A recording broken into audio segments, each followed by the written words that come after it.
Hi guys, I'm Ankita. Welcome to Mastering Organic Chemistry with Ankita. Today we'll be learning about the IUPAC naming of alcohols, and this is our lesson number 10 in our Mastering Organic Chemistry in just 90 days course. So let's get started with learning. So the first functional group that we're going to take a look at, guys, is alcohols. So what is the symbol for alcohol, guys? It's OH. And now we're going to see some rules for naming those compounds that consist of alcohols. So basically there's a secondary suffix that is used when the alcohol is acting as the main functional group. So then we use the secondary suffix OL. Okay guys, and we pronounce it as all. Just like alcohols, we have OL, all, as the secondary suffix when we are using it as our primary functional group. Also, when alcohol is not the main functional group but it's a substituent, then we are going to use the secondary prefix hydroxy. What we mean by suffix, guys, is that it is going to come after the name of the hydrocarbon. After is suffix and before is prefix. So basically when it's a functional group, the all will come after the name of the hydrocarbon, and when it's not a functional group, then the hydroxy will come before the name of the hydrocarbon. So let's look at the naming via some examples. Here we can see that here we have a 6 carbon principal carbon chain and there's an OH group attached to it. This is the main functional group as there is no other functional group here. So basically this is our functional group. So we're going to give it a secondary suffix, all, as we just learned, guys. So we are going to have the question of how to number this compound, from the left or from the right. Guys, we can see intuitively that the OH group is closer to the right hand side, as it's getting the third locant from the right hand side and it's getting the fourth locant from the left hand side. So according to our lowest set of locant rule, we're going to start our numbering from the right. So the name of this compound, guys, now the OH group gets a locant 3 from the right when we start our numbering. So the name of this compound, guys, will be hexane. Hexane, because the word root is hex for a 6 carbon principal carbon chain. 3 all. Hexane 3 all. That's the name of this compound, guys. And just notice here that the E at the end of the hexane has been dropped off and it's been replaced by an OL, all. That is the secondary suffix of the alcoholic group when it's acting as a functional group. We can also call it 3-hexanol. Here also notice, guys, that the E has been dropped and has been replaced by OL. So we have a similar question over here. In this we have a 5 carbon principal carbon chain, so it's going to have a word root pent. So basically we can see that, guys, the right hand side gives us a lower locant for the OH group here because it's closer to the right hand side, so it's getting a locant 2 from the right hand side. So basically it's going to be pentane 2 all or 2-pentanol. Here also, guys, the E at the end of the pentane has been dropped off and it's been replaced by OL. So basically we're getting pentane 2-all or 2-pentanol for this compound's name. Now let's look at the third question here, guys. Here there's something different about this compound, guys. What is the difference? We don't have just one, but we have 2 alcohol groups attached to this very straight chain carbon chain, which is having 5 carbon atoms. So it's going to have a word root pent and it's going to be pentane. But now it's about how do we name the two alcoholic groups that are coming in the name of this compound, guys. So guys, for this there is a rule that you have to keep in mind. What is the rule? That when the same group occurs more than once, the same group is occurring, then use di, tri, tetra, etc. in the naming of that compound and naming of that group basically. So here the functional group will get OL, all, as our secondary suffix, but before the all we are going to use di in the name of the compound. Why, guys? Because it's occurring twice. Since the functional group OH is occurring twice, therefore it's going to be a diol. Okay, guys? Now the question arises of the numbering, whether from the left or from the right. We can see that from the left hand side we're getting our locants as 3 and 4. From the right hand side we're getting our locants as 2 and 3. So since 2 is a lower locant than 3, we're doing our numbering from the right according to the lowest set of locant rule.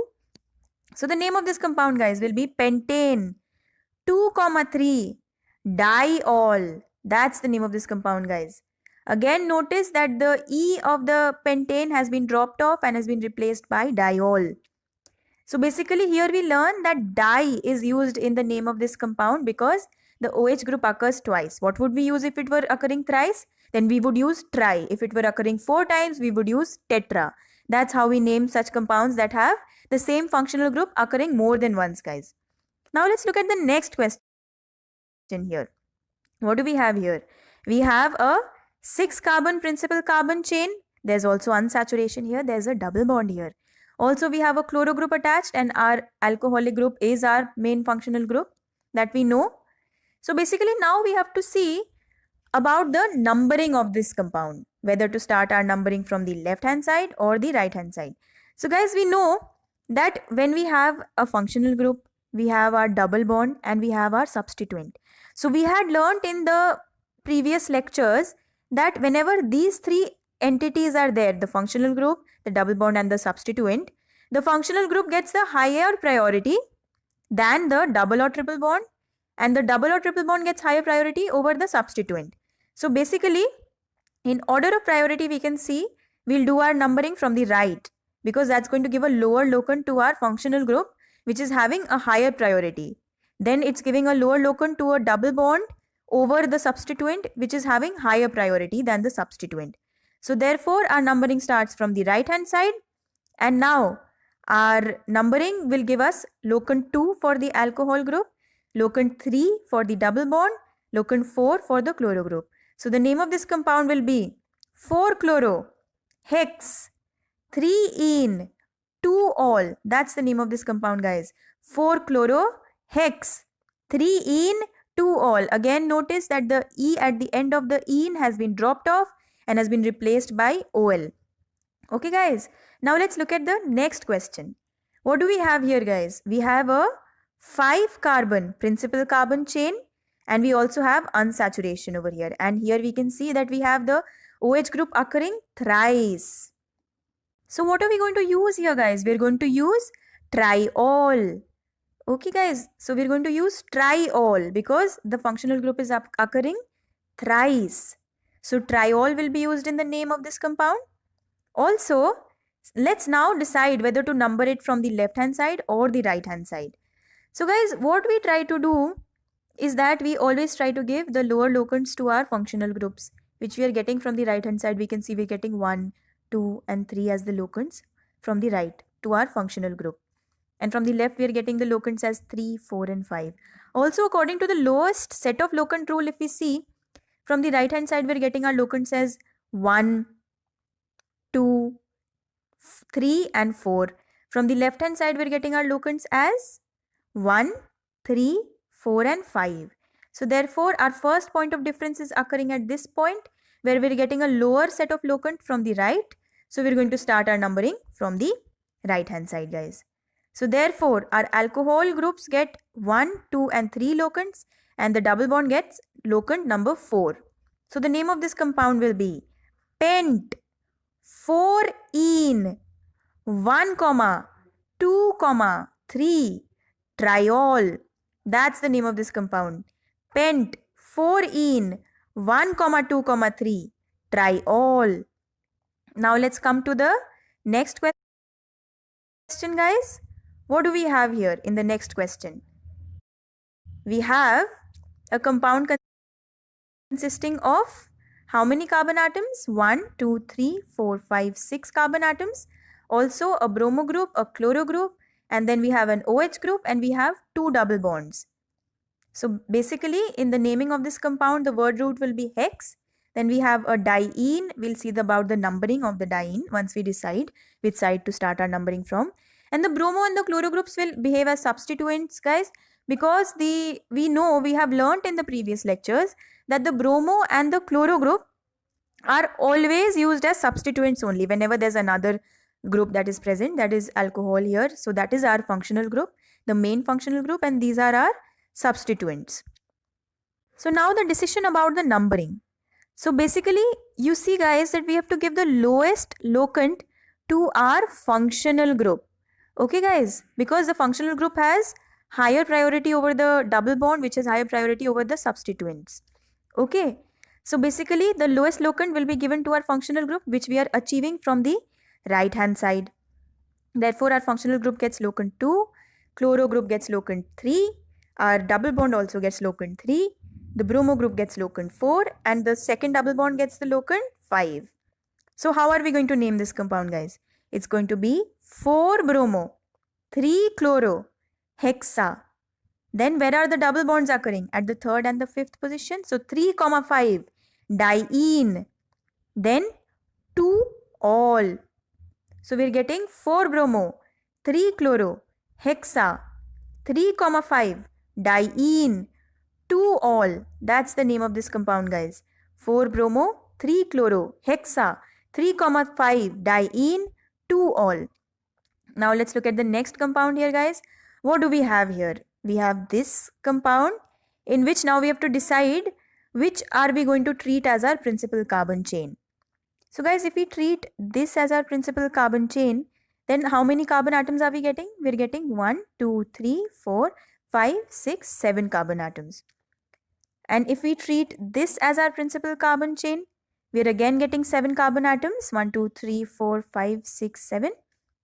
Or if we treat this as our principal carbon chain, we're getting 1, 2, 3, 4, 5, 6, 7 carbon atoms.